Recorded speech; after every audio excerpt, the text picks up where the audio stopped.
Alright, so we finished higher today by almost 2 whopping points on the S&P 500, but things were a lot worse at the lows of the day today, and we were finally getting a little bit of an exhale. Was this enough of an exhale? Was this the retest? Was this the pullback that we've been anticipating here for the past few weeks as we continue to surge up?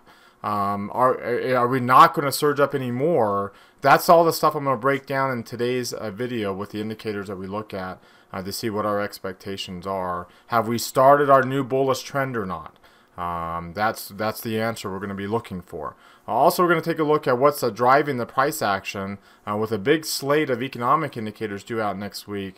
What do we have to look ahead to? How are these major asset classes forming? With one of them in particular impacting our trade idea of the day. So let's go ahead and get started.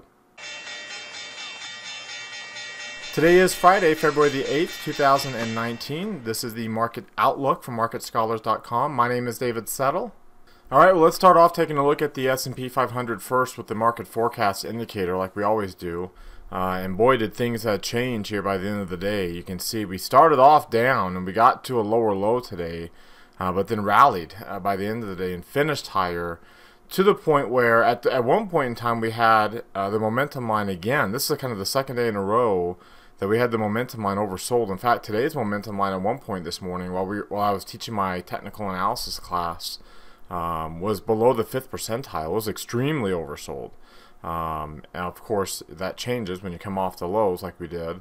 The near-term line was below 20, finishing below 50, so we did drop into the lower half of the chart. It is setting up, as of right now, to be a bullish near-term low point.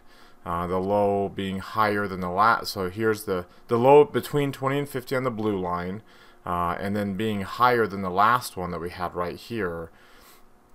So, you know, that would be technically a bullish near-term low. Now, we didn't stay above 50 for too long. We only got, let's see, 1, 2, 3, 4, 5, 6, 7 days above 50, which, you know, 7 to 12 is your typical time frame.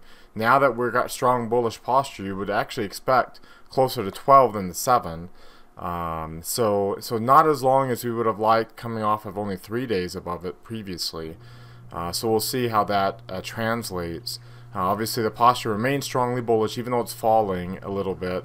It's still easily above 80. So any direction it goes above 80, you're still strongly bullish, and you're setting up for a near-term low. Now, you know, I've had questions about whether this is the pullback I was expecting or the hiccup I've been expecting, and obviously this is just a near-term pullback right now. It could turn into something more. It could just continue higher up to 2800, where there'll be another level of resistance up here. But this is a near-term pullback as you would expect it to be, and we would expect it to bounce off of that. But no, this is not that pullback. The retest of this area. Even if we don't get all the way to 2350 or 2400 for that matter, but you know, more of a Fibonacci retracement, which is what the red lines are showing. See, the red lines show us the retracement from this high point. You know, this obviously isn't even close to a retracement down to that Fibonacci area, which is what you would want to see to really be a retest of this low. So again, like, this was really frothy to the downside. All these consecutive clusters, and it was the reason why we know that is because we immediately reversed it. It was so extreme. It was so far below linear regression. It was this day after day after day, a lot of momentum that we immediately reversed. So very, very frothy here. So we don't have to go down to those lows, but into this area. It would be a significant enough of a retest to give us the typical pattern that would set us up for a golden cross on the long-term chart. So no, my answer to that question would be no, this is not that hiccup or that retest I've been expecting. As of right now, it could turn into that, but as of right now, it's still just a near-term pullback that we could bounce off of and still make our way towards 2800. It would be ideal if it didn't go up to 2800, because again, the more we go higher without that retest, the bigger the retest will be. I mean, even this last couple of days, the market's been in a little bit of turmoil after just a couple of down days. So imagine pulling back down to 2600. It's not going to be pretty. It will only be a 38% retracement, but I'm going to venture to guess that the tenor and tone on the markets won't be very pretty to get there, because that's like about a 5% drop to do that, because we've rallied so far up to the upside. We probably should have started this retracement, this retest, in this 2600 area, but now we're over 100 points higher than that, and so the retest will be bigger than that, simply because the move is another 150 plus, or 150 roughly, 150 points higher than where probably we should have started the retest. Let's take a quick look at the Dow Jones Industrial Average. You can see, there's the long lower shadows we're getting there in the near-term pullback, so a very similar chart. Same thing on the NASDAQ Composite. You can see coming off the lows, keeping the momentum line from oversold levels, but still bringing the near-term line down to what would be a bullish near-term low, and the same thing in the Russell. So very similar patterns. All these charts all looking very similar to each other right now. Alright, before we look at some other charts, a reminder, subscribe down here to our YouTube channel. You can click this red subscribe button below the video. You can also mouse over our logo right here in the bottom right corner of the video and hit this red subscribe button that pops out. Click this thumbs up icon down below the video. That tells us two things. Number one, that you liked the video today, you got something out of it. Number two, that you want us to do it again on Monday. It's a quick way to give us feedback. You can click on it right now while you're watching. Just go down below. Also comment down below on anything that stands out to you down here in the video. So what did you get out of it? That way when people check it out, they know why they should watch it. Now remember, if you don't like the video, if the worst thing you can do in terms of YouTube's algorithms is to not click on anything, not comment, not click.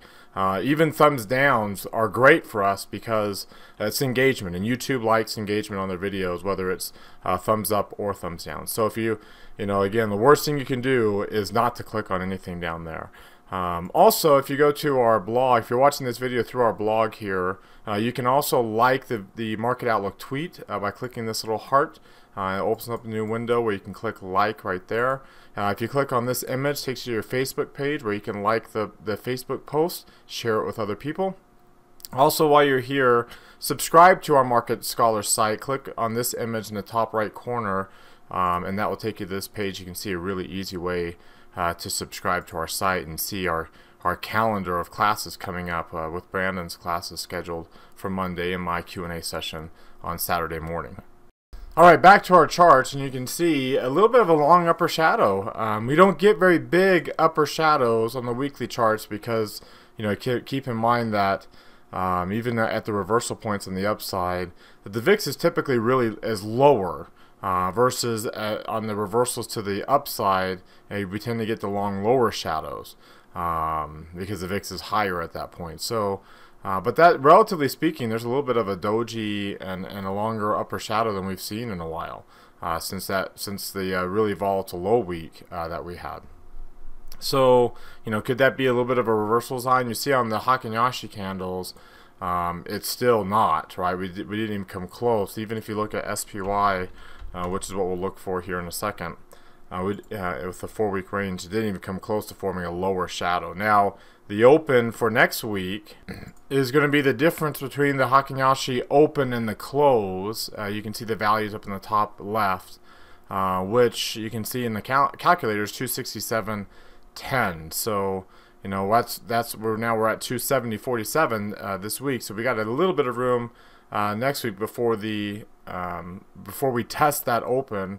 It is higher than this week's open, 263.75. So, we may be closer to getting that smaller transition body on the weekly chart on the Hakinyashi. We'll see how that turns out next week. From a 3 green arrow standpoint, obviously we have 1 red arrow now. The MACD is, let me show you what that looks like and why we got that arrow. You can see the MACD cross from pretty high levels, has crossed below its moving average finally. We did drop below the 8-day moving average on an intraday basis today, but we didn't close below it. So, we still continue to hold that 8-day moving average. The stochastics has crossed below its moving average as well. So, a little bit of a loss of positive momentum, but it's not like anything, that we're overly concerned about. Like, we're not going to start a bearish market anytime soon. Can we get more of a pullback? Yes, that's definitely a possibility, but that's not a guarantee, right? We're still, trending. We still got some strong momentum, and the bulls are still in control with it being up above this 80 level here. That it's not like a pullback to 25.75, while it would be nice, is not imminent because of the strong momentum we currently have. You can see on the intraday chart that we did end up with a lower low earlier in the morning, and we did get a lower high. We did a late push at the very end of the day to get us to 270.5. We were trading below 270 for most of the day today, but a lower high and a lower low, but closing obviously at the high point of the day. And the low point of the day was early, so that's actually a little bit of a bullish. I mean, if that's a down day, that's about as nice of a down day as you can get. When I say down day, I don't mean the fact. I mean, we were up 0.12%, but it was a lower high and a lower low. That's kind of why I'm saying it's a down day. We did not close above last week's high point, so not as bullish there. It's one of the first weeks that we haven't over the last 5-6 weeks or so closed above the previous weekly high point. We did get a higher weekly high. Obviously, the low point this week was today. Today's low point. So the weekly range has really shrunk. Now it's only about 5 or 6 points, whereas over here, you're looking at 271, about 10 points. So we're really shrinking up on the weekly range.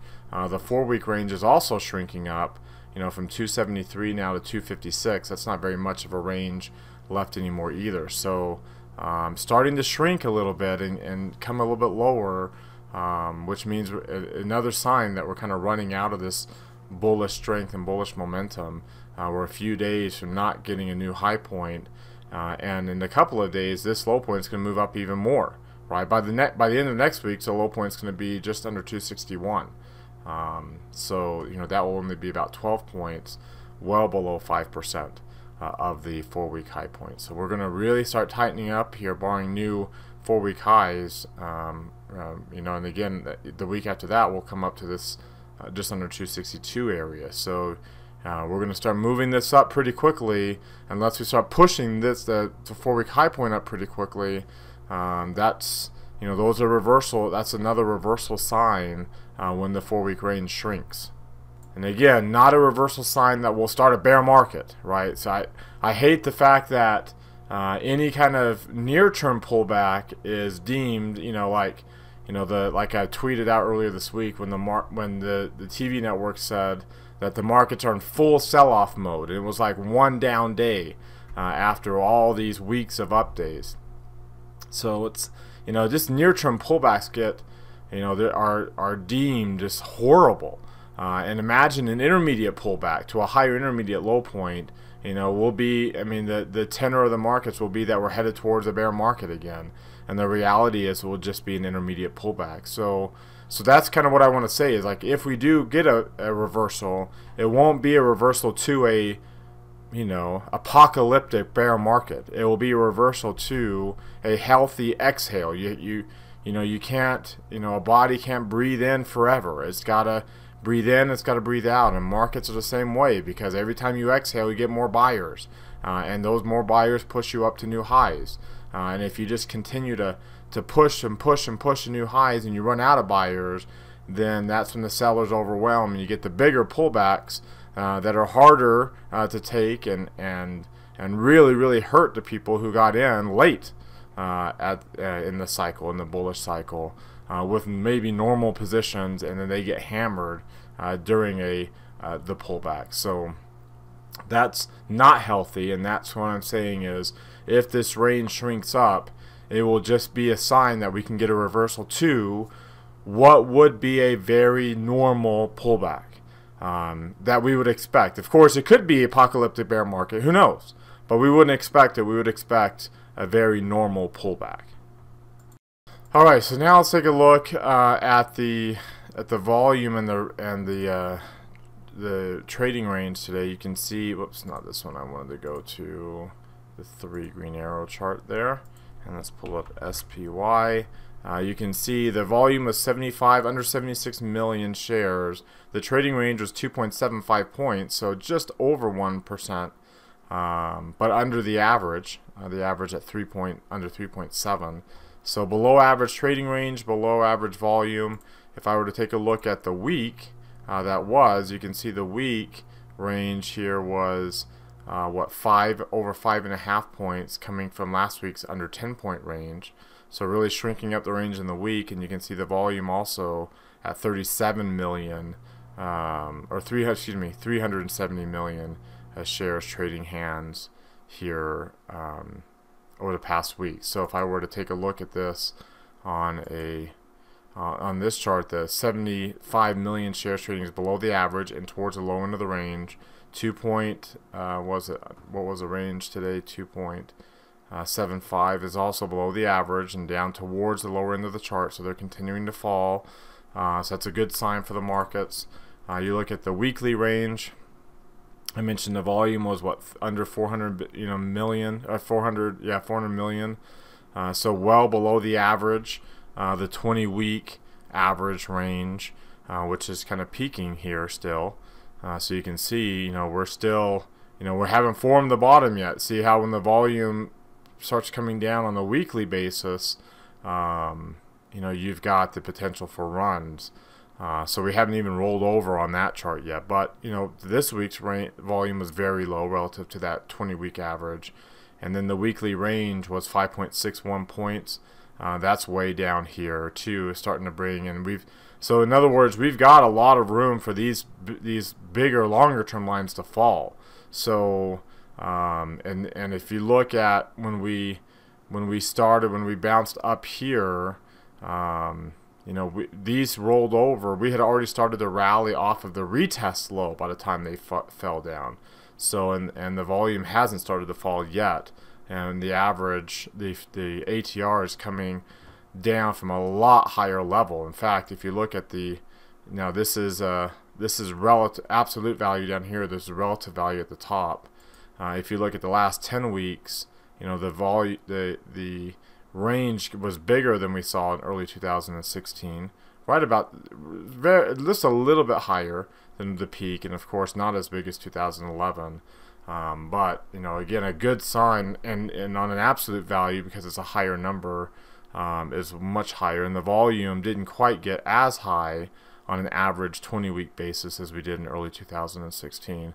And you can see the volume much lower than what we even saw in 2011 and even in 2010. So very low volumes, but a sign that we may not be reversing yet. Because we're still getting big volumes and big ranges. There's still plenty of time for a retest to form, like we've seen in other charts. Even as we saw last year, a retest to form before we get our bottom and eventually our golden cross, with the 50 crossing above the 200. Let's take a quick look at the volatility charts. The VIX pulling back down today, so back down below 16 and back down towards 90%. Still not getting through the 90% level. That's when our bullish trend has taken hold. So our bullish trend hasn't taken hold yet. We're still in a very, very noisy market. And until that noisy market turns into at least a weak trending market, there's going to be some volatility to the upside and the downside, and potential for the VIX to still move its way towards that 20 level if we do get that retest. So to summarize, the posture remains strongly bullish, and we've gotten a little bit of a near-term pullback this week. It's not the retest we've been looking for. This is not the hiccup we've been expecting. As of right now, it's still just a strong bullish trend, a strong bullish posture and momentum that's carrying us up to some pretty round numbers on the S&P. 2,600 first, which is where the 50-day was, 2,700 and above, which is right around now where we're at with the 200-day moving average, and of course 2,800. These big numbers acting as a magnet with this strong momentum, but still not getting that healthy exhale yet that would set us up for a better long-term run. So in other words, as bearish as we were in December, because we were so bearish, the boomerang, the bounce back has been bigger. You consider, if my little 5-year-old goes out, or 6-year-old, 7-year-old now, goes out on the trampoline and he bounces up, He's not as heavy, so when he bounces, when he goes down and bounces back up, he's not going to go as high as I'm obviously going to make the trampoline. If I jump on it, almost touch the ground when I go down, but because of that, I'll bounce up more because I went down more. And so that's kind of what the market's doing right now. We're still in a very noisy market, and we bounced up a lot with this very strong momentum, but that's because we went down so much, right? We went down and during December produced such a big low point that we've boomeranged back up to the upside, but not forming a solid enough base of volume yet that we can form the beginnings of a nice, good, long-term bullish trend. So that just means that expect more volatility. We still got some bullish momentum, so that volatility can still continue to the upside as early as next week.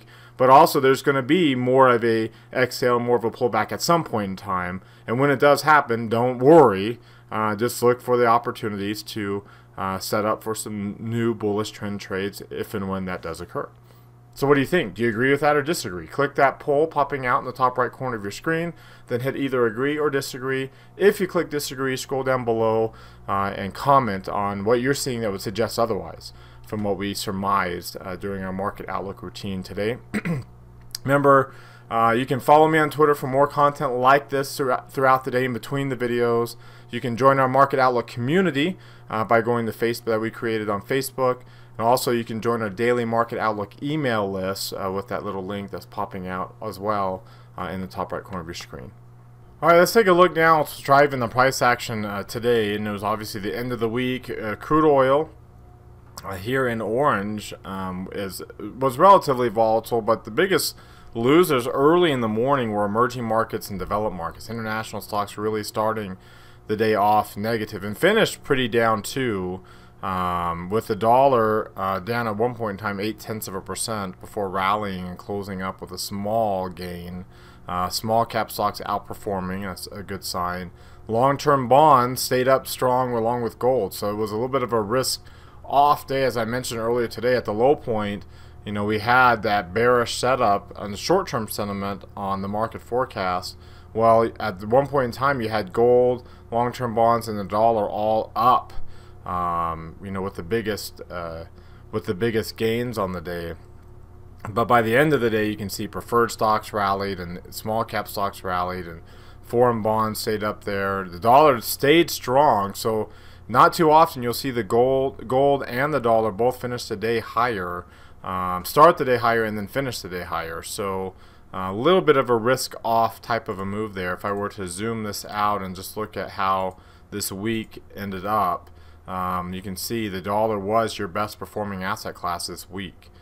So a good week for the greenback, not a good week for crude oil. And now in the past, a down week in crude oil put a lot of pressure on stocks, and stocks were down for this week before finishing the week slightly higher.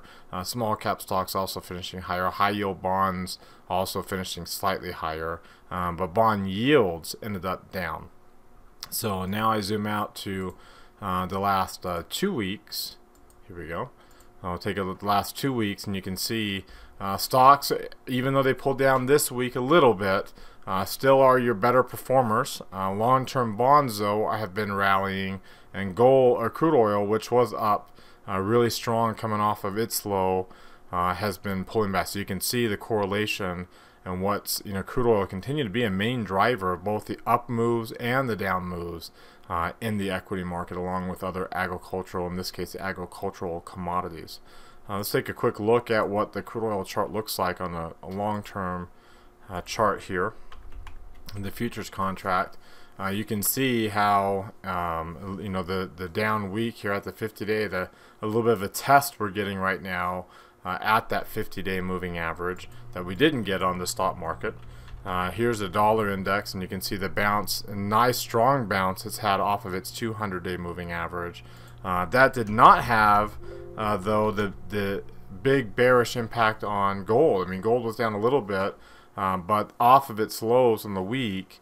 So it's, you know, it's had a strong run, and it's consolidating a little bit of that run here this week, and we'll see if this bounce in the dollar, how long this bounce of the dollar will take. And if I take a look at long-term bonds, which remember had a good week here this week, or had a good day, you can see the week that they had, and then they ending up with a really strong week with its own golden cross, retest of the 200-day moving average afterwards, and now bouncing up off a rising 50-day moving average. So a very good sign for long-term bonds. Now, that doesn't necessarily mean that stocks are going to go down. If long-term bonds continue higher, it doesn't necessarily mean that stocks will go down. As we saw, go back to 2000 and we have to go back further. If you go back to the end of the interest rate hike cycle in 2006, long-term bonds rallied all the way up to early 2007. Remember, so did stocks. Stocks eventually peaked in late 2007 over here. So, just because long-term bonds are moving higher doesn't mean that stocks have to go down. Stocks can go up higher too. So definitely we'll keep our eyes on that relationship. If the dollar does drop, more than likely, if stocks rally, you'll see more of a gain in these international, even though they didn't have the greatest week here, and you'll see more of a gain in these international areas as they move towards a potential golden cross themselves. Take a look at the economic calendar. You can see there wasn't really much of one. We had this Baker Hughes rig count that's gotten a lot of pub and press over the last little bit, and you can see in terms of crude oil, that's really the only thing that was out today. Next week, if we take a look at the calendar for next week, so that would be over here. Let's look ahead. You can see we start off the week relatively light. We get the JOLTS employment number, job openings, layoffs, and turnover report here on Tuesday. But then CPI comes out on Wednesday, and then PPI retail sales, inventory data, and then we start the cycle, right? The new economic data cycle. So it will pick up. The economic calendar will pick up by the end of the week. If you look at the earnings calendar here next week, if you can see Mondays usually are pretty light, so not a lot. In fact, hardly anything is due out on Monday, and we are starting to really slow down in the economic indicators. So don't expect a whole lot. There's some energy companies due out, but not a lot of big names. Activision is due out here. The gaming sector has been in the news here this past week. That's due out on Tuesday. Here's Wednesday. You got a big tech company there with Cisco, but not a lot of big other names. Obviously, a big financial company as well. And then Thursday, if you look at the bigger names, not a lot of big names due out on Thursday. So it's a relatively light week for earnings report. Pepsi, Deere on Friday, and those are your two bigger ones. So we're really ramping down the earnings season. Which again, that's added a little fuel to this last little surge in the markets. We'll see how the markets do lacking that fuel. The economic calendar will take some of that fuel by the end of the week, and we'll see whether or not, especially with import-export prices and PPI and CPI, what that inflation data does to the interest rate hike expectations, which are very, very minimal for all of this year still. In fact, we're continuing to get relatively strong interest rate cut expectations, and that will just continue to fuel the rise. As long as these stay down, the hike expectations stay down, long-term bonds rally. Of course, a lot of that will be a function of how economic indicators are doing relative to their estimates. And that's what this line, they're doing okay lately because of that big strong jobs number that we had. It's pushed up to a really strong positive number in the US, but not overseas, right? We're still, Europe, had some really bad economic growth estimates, changes here this week, and things are not looking good over there and in Japan. And so that's really keeping the global economy down, and I think that is helping keep our interest rate hike expectations down too, and a lot of that will be impacted this week with the CPI and the PPI and the import and export prices, how those inflation figures impact inflation expectations. which have come up off their lows, but still, are finishing, and we're not updated through today, but as of yesterday, you're down still below 2%. So still very, very low interest rate or inflation expectations. As long as they stay down, interest rate hike expectations will most likely stay down too.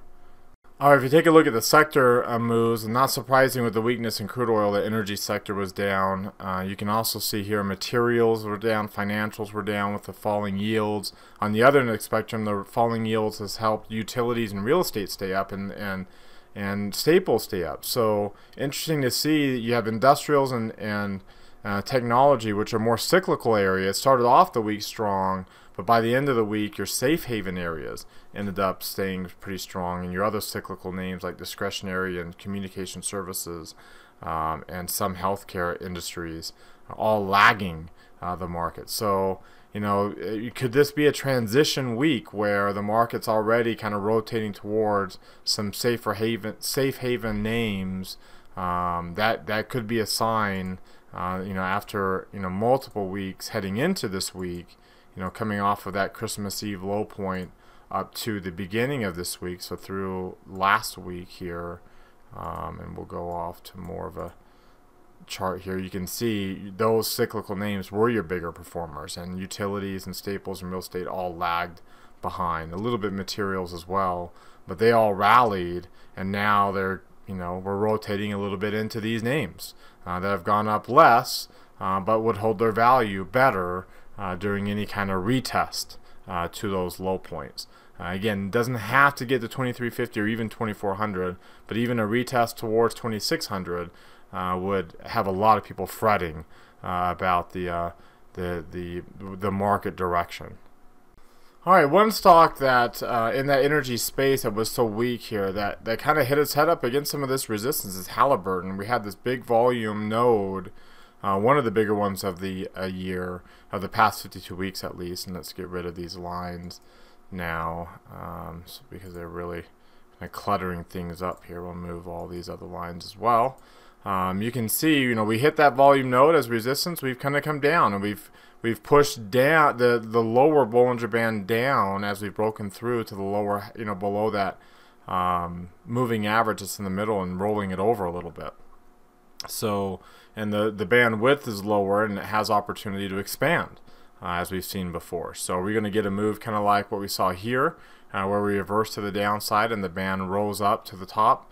Obviously that remains to be seen, but there's that possibility, especially as we head up against this resistance area. If you take a look at the 3 green arrows for Halliburton, you can see that the MACD and stochastic is coming down from divergent highs, lower highs with slightly higher highs here, and starting to roll over is a negative sign for the stock. If you look at, we take a look at this stochastics, how we're trading within the 4-week range, and now we're at the low end of the 4-week range in the lower decile of that range, and room to come down. See, again, if you look over in this direction, if we have a similar move here, you can see once we got in this range, we stayed down here for a while in the lower half of the range. Same thing over here. When we got to the lower half of the range, our lower decile, 20% of the range, we stayed down in the lower half of the range for a while, and that remains to be seen if that's the case again. If you take a look at the long-term view of Halliburton, we basically hit that 50-day moving average and look like we may be rolling over again, similar to what we saw late last year. If that ends up being the case. The market forecast chart for Halliburton, we still have a strong bullish trend. We still have, what will actually turn yellow on the moving average will turn yellow on Monday, as we are now below it, a rising moving average. But you can see this, the strong short-term sentiment loss gives us that possibility again, similar over here when we were strongly bullish, and then we had this strong short-term sentiment drop. That was a sign that we might be reversing. And finally, let's take a look at the DMI index here for Halliburton. The negative line crossing up above the positive and above 25, with the negative line crossing below 20. If we take a look at the other DMI indicators that go along with it, Here we go. You can see negative on both. So, you know, even the DMI is suggesting some bearishness. So we can sell, you know, a call right now. There's not a lot. We don't have a delta in between 30 and 40. So what we have to do is sell this $30 call option, which is, you know, too high in the delta right now. We're getting too much credit. So what we can do is set a stop limit order, and that would say, okay, well, the Halliburton would have to continue lower for us to get filled in on this at the price that we want, because 60 cents gives us, on a $2.50 wide spread, that 30% return on risk.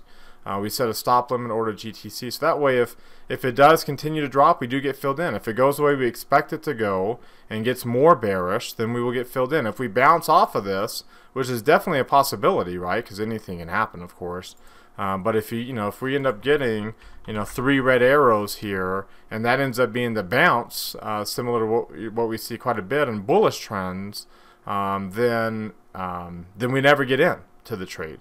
So that's a good sign from there. But if that bounce never occurs and we end up rolling over like this pattern over here again, then eventually we will get filled in at the price that we want, giving us enough of a return that we need to justify the risk. And if it stays down, then that time decay will get us to the return that we're looking for on that trade. Alright, so that wraps us up for today. Now I want to hear from you. Use that link that I showed you that's above the video on our blog. That will take you to our forums. Let's talk about any questions or comments you have about today's video. Any questions or comments on something that we didn't talk about in today's video. Open up a new thread in the Market Outlook forums. Reply to other threads that you have any takes on. And be able to continue the discussion here in between videos with other people that watch these videos like yourself. As always, thank you very much for watching. Remember to subscribe to our YouTube channel, click that thumbs up icon, and comment on the video. Also, follow us on Twitter for more content like this. Join our Market Outlook community on Facebook as well as on MarketScholars.com. And we'll see you all on Monday. Have a great weekend, everybody. We'll see you all next time.